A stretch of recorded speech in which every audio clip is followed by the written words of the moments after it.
La radio qui vous parle de NBA. La radio qui...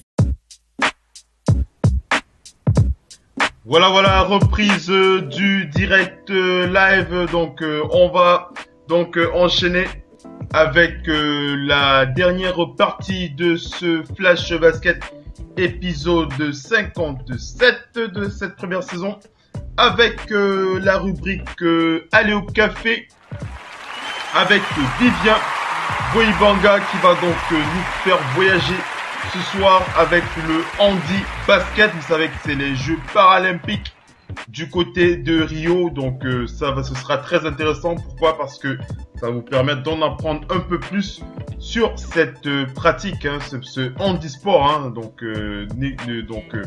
voilà, Vivien, tu es prêt? On va lancer ton jingle. C'est prêt, on peut y aller. Allez, le jingle, Allez au café sur Radio Off Basket, c'est parti. Vous êtes bien sur Radio Off Basket. La radio qui vous parle de NBA. La radio qui vous écoute. Basketball, c'est mieux à la radio.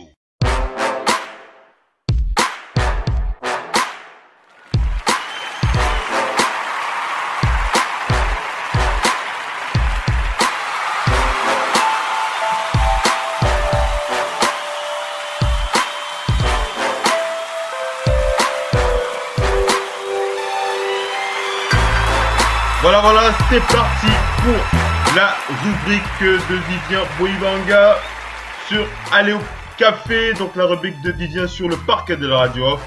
À toi la passe à l'intérieur pour ton layup du vendredi. Donc merci pour la passe et donc bienvenue à tous pour ce nouveau voyage. Alors aujourd'hui on va du coup retourner à Rio pour découvrir un petit peu le handi basket et puis en même temps on va voir un petit peu où en est notre handi basket français. Parce que donc pour résumer un petit peu en introduction, donc comme dans le basket valide, malheureusement la France repart de Rio sans médaille. Ouais. Alors pour résumer très rapidement, alors chez les filles. Alors les Françaises, elles ont perdu très lourdement 76-28 en quart de finale. Et chez les hommes, c'est encore pire parce que l'équipe n'a pas réussi à se qualifier. Donc, tu sais contre qui elles ont perdu? J'ai pas suivi le... Elles ont perdu 76-28 contre l'Allemagne. Contre l'Allemagne, d'accord. Ouais, pour expliquer, l'Allemagne, en fait, c'était l'équipe qui avait gagné les Jeux à Londres. Et alors, déjà, on va faire peut-être un petit historique. Donc, le handi basket, ça arrivait un petit peu dans les années 40. Ben, finalement, ça arrivait à peu près même période que le basket valide. Après, c'est vrai que nous, le basket valide, on a la NBA, des choses comme ça. Eux, au niveau du handi basket, ils ont une NWBA qui commence à prendre, mais ça arrivait beaucoup. L'essor a pris vraiment beaucoup plus tard et finalement, on en entend un peu parler, mais pas tant que ça. Là, par exemple, cette année, il y avait une finale Dallas-Milwaukee avec Dallas qui a gagné d'un point quasiment au buzzer. C'était finalement assez passionnant, mais par contre, ce qui est par exemple avec bien avec les Américains, c'est que même si c'est très peu médiatisé, c'est qu'en fait, souvent, ce qui se passe... alors nous, quand on n'est pas dans la salle, on le voit pas, mais c'est que souvent, en fait, justement, ces athlètes sont reçus pendant les matchs NBA Valid. C'est que souvent, à la mi-temps ou pendant les temps morts, ils sont très souvent honorés, surtout les équipes qui gagnent. Je me souviens, par exemple, il y avait l'époque où, quand LeBron James était à Miami avec Dwayne Wade, il y avait en même temps l'équipe de Miami qui était championne de NWBA. Du coup, en même temps, ils étaient reçus et ça faisait une vraie émulation et finalement, c'est ce qui est fort, par exemple, chez les Américains, c'est que d'un côté, ils arrivent à mettre en avant ce sport. Et même s'il y a très peu de médiatisation encore, ça arrive. Mais les handi-athlètes ont quand même des contrats avec des grandes marques comme Nike. Et donc, finalement, c'est assez présent. Ouais. Alors, du coup, on va... Alors, pour expliquer très rapidement les règles, les règles, du coup, les athlètes sont obligés de tout faire en fauteuil. Alors, il y a la notion du marché. Du coup, eux, c'est que ils n'ont pas le droit de faire plus de 2 poussées dans des poussées de fauteuil sans poser un dribble, en fait. Donc, toutes les deux poussées, ils doivent en même temps pousser leur fauteuil, avancer et dribbler. Ce qui est vraiment très très compliqué. J'ai eu l'occasion de faire des journées comme ça. Et franchement, je recommande à tout le monde d'essayer. Franchement, c'est très très compliqué. Alors, bien sûr, le plus dur, c'est de shooter assis. Alors ça, shooter assis, c'est ce qu'il y a de plus dur parce que déjà, debout... Debout, je dirais que l'exemple flagrant, c'est par exemple quelqu'un qui essaierait de shooter debout sans être ce qu'on appelle en rythme. C'est pas forcément évident, mais eux, assis, ils arrivent comme ça à shooter à 3 points et à mettre. Donc ça, on peut vraiment saluer la performance. Alors là, ce qui s'est passé, donc là, alors pour préciser un petit peu aux auditeurs, là, ce week-end, toutes les disciplines sont en train de se terminer à Rio. Alors ce soir, on va avoir la finale du tournoi handi-basket féminin et demain soir on aura la finale du tournoi handi-basket masculin. Donc je vais résumer très rapidement un petit peu ce qui s'est passé. Donc en handi-basket féminin, on a eu les deux poules. Dans la poule A, l'Allemagne est sortie largement en tête devant l'Angleterre. L'Allemagne et l'Angleterre sont vraiment les deux équipes très fortes du handi-basket, notamment en Europe. Il y a le pays hôte, le Brésil, qui est sorti 4e de justesse. C'était des poules de 5 et les 4 premiers étaient qualifiés. Et donc dans la poule B, nous, la France, on a fini 4e, on s'est qualifié de justesse parce que la dernière équipe, l'Algérie, était vraiment pas du tout au niveau. Mais la France, déjà en poule, a perdu vraiment très lourdement contre les États-Unis, contre la Hollande et contre la Chine. C'était souvent des défaites de 30-40 points. Donc, après, en quart de finale, du coup, la France s'est fait vraiment écraser contre l'Allemagne. Il n'y a vraiment pas eu de match. Vraiment, c'était, on va dire que c'était encore pire que France-Espagne chez nous pour les baskets valides, quoi. Enfin, à la fin du premier quart-temps, c'était un peu pareil. Il y avait quasiment beaucoup de retard. Et après, on va dire que mentalement, elles ont lâché. Puis il y a eu les États-Unis, elles ont battu le pays hôte 66-35. Là aussi, elles ont fait gros match parce que les Américaines, je pense que voilà, c'est un match ouvert, mais je pense que les Américaines sont vraiment en mission pour gagner l'or. Ouais, cette année, je pense qu'elles ont vraiment, parce que justement, elles ont vraiment bien développé leur basket fauteuil avec la NWBA là-bas aux États-Unis, et un peu l'équivalent de la WNBA, je sais pareil pour les Paralympiques. Et du coup, c'est que voilà, ces dernières années, elles ont eu quelques stars un petit peu qui ont émergé comme Mackenzie Soldan. Et on aurait beaucoup d'autres qu'on pourrait citer, mais voilà, comme ça parle pas au public, je vais passer assez vite. Et en tout cas, on s'attend vraiment à ce qu'elles ramènent l'or.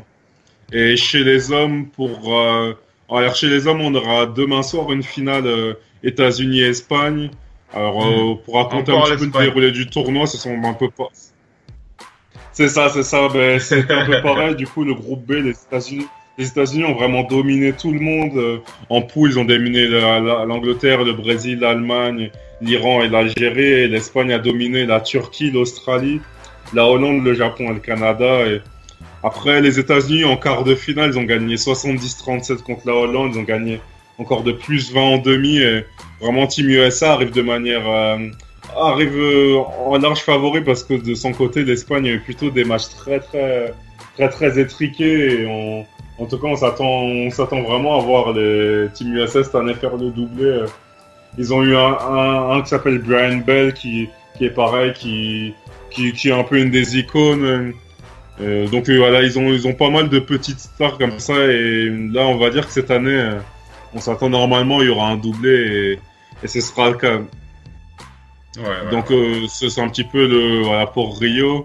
Alors du coup, nous pour notre équipe de France, malheureusement, ce qu'on a vu, c'est qu'on n'existe pas du tout au niveau national. Alors chez les hommes, ce qui était terrible, c'est qu'en 2011, on avait été éliminé très tôt. Et pourtant, en fait, ce qui est paradoxal, c'est qu'on avait été éliminé, alors qu'en fait, on a des très bons joueurs. Alors il y en a, je vais passer le bonjour. Il y en a un qui écoutait notamment de temps en temps notre radio, qui s'appelle Sofiane Mehiaoui, qui a fait une superbe carrière.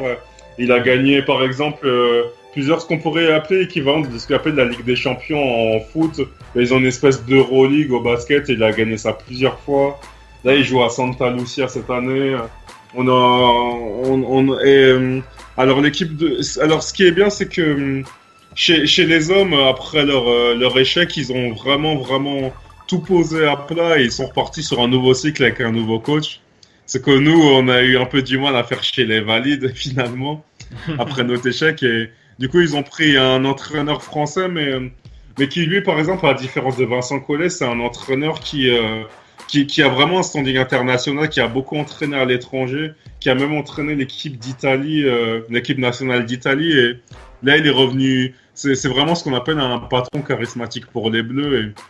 Et là, ce qui était même dur, c'est que cette équipe de France était tombée en division 2 du championnat d'Europe. Et du coup, là, ce qui est bien, c'est que cet été, ils ont gagné le championnat d'Europe division B. Donc, il y a eu ce fameux Sofiane Mehiaoui, un autre qui s'appelle Audrey Carroll. Les deux ont été dans le meilleur 5 de l'Euro B. Et donc, en 2017, ils vont revenir en première division du championnat d'Europe. C'est un nouveau cycle qui repart. Et avec cet entraîneur de grande envergure, déjà, les premiers matchs en équipe nationale, on a vu que ça a changé. Et ils ont mis vraiment beaucoup de victoires de plus de 30 points. Et en tout cas, ça promet des belles choses pour le futur. Ouais, ça, très intéressant. Du coup, chez les femmes, là, malheureusement, ça va être un peu plus... là, on va voir du coup ce que la fédération va faire. Ouais, ça risque d'être un peu plus... Il y a peut-être un peu moins de talent individuel que chez les hommes. Chez les hommes, je pense qu'il y a beaucoup de talent individuel, mais il fallait peut-être un coach qui les canalise un petit peu. Et pourtant, ce qui est pas mal chez les deux, autant chez les hommes que chez les femmes, c'est qu'on a, par rapport au basket valide, c'est qu'on a déjà gagné un petit peu l'or, en fait. Plutôt plus chez les hommes, on avait gagné les JO, mais c'était il y a très longtemps, 84. On a gagné une Coupe du Monde en 90. Après, c'est vrai que les derniers, on a été vice-champion du monde en 2010, il y a 6 ans. Et... Donc, finalement, on se dit qu'on sait comment revenir.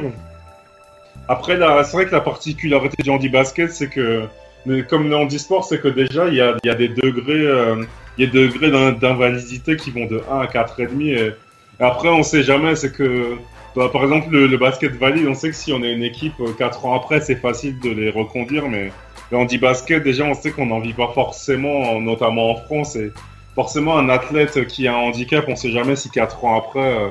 et souvent, ils arrivent à se surpasser, mais après, je trouve que c'est plus dur de construire un collectif sur le long terme, parce que forcément, on s'en rend pas compte, mais déjà avec tout ce qu'on a évoqué, c'est-à-dire shooter assis et tout ça, les saisons, c'est vraiment pas simple.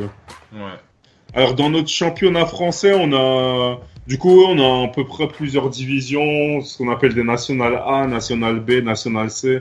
C'est un peu les nominations, c'est comme ça qu'on appelle nos divisions. Et là, on a... Alors, au niveau de la couverture médiatique, ça commence à passer sur certaines chaînes YouTube. Et forcément, les médias délaissent un petit peu.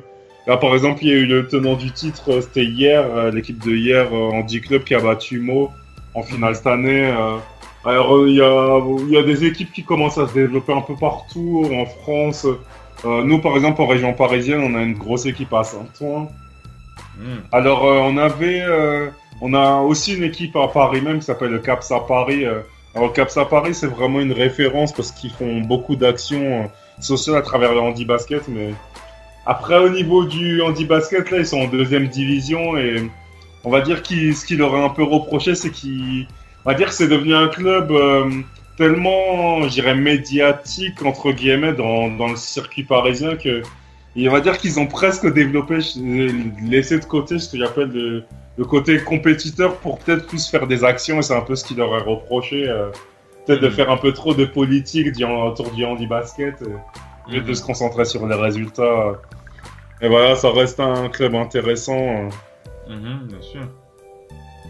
Et après, par contre, en Europe, on a vraiment des grosses équipes, ce qu'ils appellent en Espagne et en Italie, là, sont vraiment...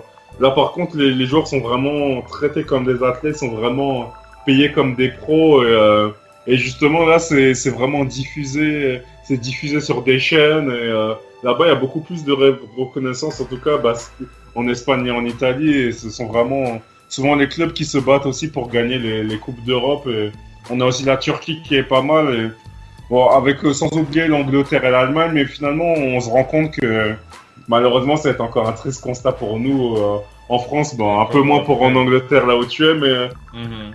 Mais voilà, c'est encore un exemple où on voit qu'en France, on a des athlètes talentueux, mais on les paye pas et du coup, ils peuvent pas vraiment bien se développer comme il faut. Et voilà, c'est ce qu'il faudrait, je pense, pour passer au niveau au-dessus, là, pour le coup.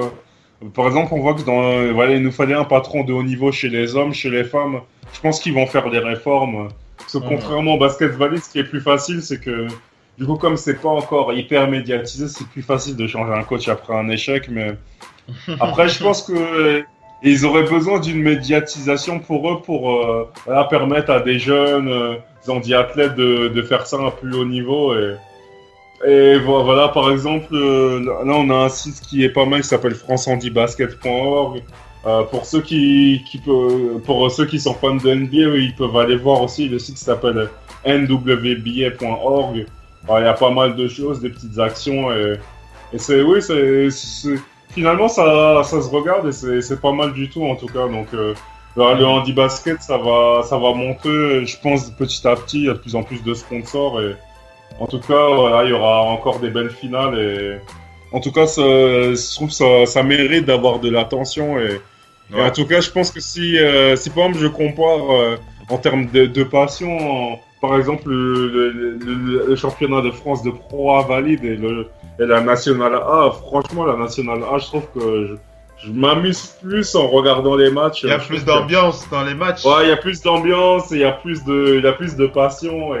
Et ce qui est fort, c'est que, justement, le dernier truc pour conclure, c'est que, en fait, je m'étais retrouvé justement à faire une initiation comme ça et en fait, je m'attendais vraiment à avoir des handi-athlètes justement qui allaient peut-être éviter de se mettre des coups par peur de tomber, des choses comme ça. Et en fait, c'est exactement ils se mettent vraiment des coups, ils jouent dur, quoi. Ah, ils jouent vraiment très dur et il y en a beaucoup qui tombent même la tête la première et ça, c'est ce qui m'a bluffé d'intensité. Oui, c'est des fois ça tombe et ils ont besoin de quelqu'un. Ce qu'ils ont, c'est que parfois quand ils tombent, il y a quelqu'un, les coachs valides qui viennent les aider à relever le fauteuil, mais ils se mettent des coups et oui, pendant... Du coup, c'est que finalement, après, on oublie vite tous ces handicaps, en tout cas. Ouais. Très, très intéressant. Cette rubrique sur le handi-basket avec Vivien Boimanga. Non, mais ça fait plaisir parce que bon, moi-même, j'en ai appris. Hein. C'est vrai que le handi-basket, je ne connaissais pas beaucoup. Hein. Je le reconnais. Hein. Il y a certains aspects que je ne maîtrisais pas. Et tu m'as vraiment bien éclairé ce soir sur cette discipline, on va dire ça comme ça. Voilà, ouais, il y en a beaucoup qui attendent la saison NBA.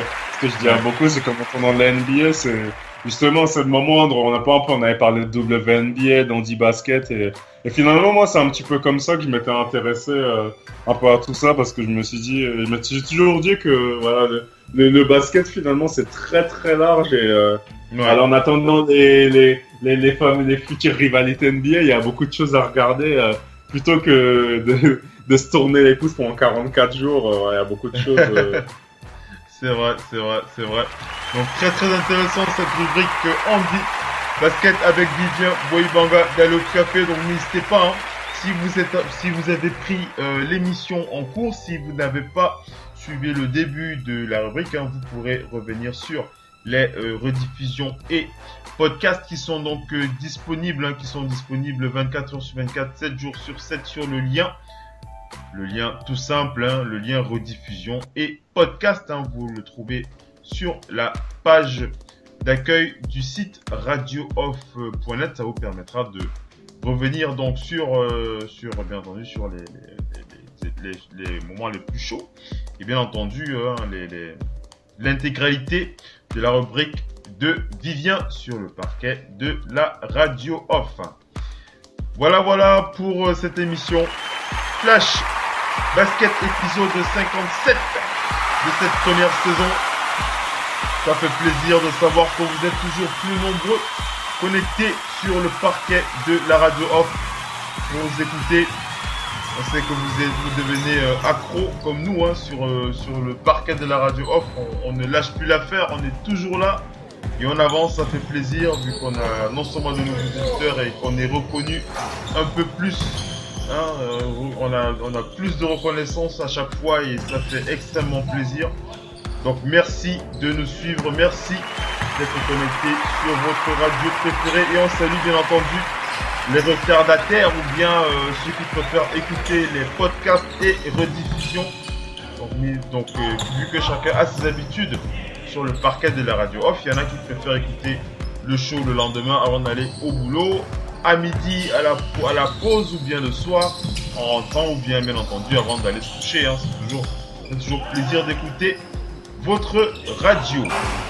Allez, on va donc mettre la clé sur le paillasson pour ce soir et fermer le gymnase et on va vous donner rendez-vous pour la prochaine édition, la prochaine émission de la radio. Ce sera mardi pour le match des auditeurs. Ce sera mardi prochain, 21h30 GMT. Et bien entendu, le jeudi, on enchaînera avec le mini basket et le vendredi, on retrouvera Vivien sur le parquet de la radio off. Hein, Vivien, tu as encore le temps de réfléchir à ta nouvelle rubrique ou bien tu as déjà une idée ou tu donnes rendez-vous vendredi prochain? Oui, bah, par exemple, oui, je pense que la semaine prochaine, je sais qu'il y a, par exemple, il y a beaucoup de fans de streetball et de basket amateur. Ça pourrait être intéressant de préparer quelque chose comme ça autour de ce sujet-là parce que il y a beaucoup de gens qui étaient pas fans de l'époque N1 et je pense qu'il y aurait des choses à dire actuellement sur ce basket-là. Ouais, ce serait très intéressant. Et quand tu parles de l'époque M1, ça me rappelle moi des souvenirs. Les marchés avec la balle. C'est ça. On a tous essayé de dribbler comme ça ou de lancer la balle sur la planche et de la reprendre, des choses comme ça. Donc il y aurait des choses sur le streetball. Voilà, ça, je trouve que ça mérite une belle chronique et qu'on partage des souvenirs. C'est vrai, ce sera très très intéressant de faire cette chronique basket playground, hein, on va dire ça comme ça. Donc ce sera très intéressant. Donc ne manquez pas, hein, Vivien sera de retour vendredi prochain et ne manquez pas sa rubrique sur la radio, sur Radio Off Basket, la radio numéro 1 des fans de basket pour le marché francophone. Que ce soit pour l'Afrique ou pour l'Europe, nous sommes numéro 1 et ça fait plaisir de le rappeler à chaque fois. Allez, Vivien, vraiment merci d'avoir été avec nous ce soir, ça nous a fait très plaisir. Hein. Tu as vu, tu t'en es bien sorti, même en sortie du banc, tu es toujours efficace. Voilà, ouais, j'ai eu moins de temps de jeu ce soir, mais voilà, j'ai essayé de mouiller le maillot pour ce nouveau match. Non, ça fait plaisir. De toutes les façons, je suis toujours très très heureux de te savoir avec nous dans ce studio sur le parquet de la radio off. On va donc dire merci à tous nos visiteurs, à tous ceux qui étaient connectés et on donne rendez-vous pour la prochaine édition mardi 21h30 pour le match des auditeurs et bien entendu on diffusera quelques best-of ce week-end. Hein. On aura des best-of qu'on va diffuser le week-end. C'est comme ça que ça se passe sur le parquet de la radio off et on reprendra le prochain direct mardi prochain. Merci à tous, passez une bonne fin de semaine, hein, un bon vendredi qui se termine et bien entendu un bon week-end. Salut Vivien, passe un bon week-end mon frère et on se tient au courant comme d'hab. Ciao. Ciao, à bientôt. Bye bye.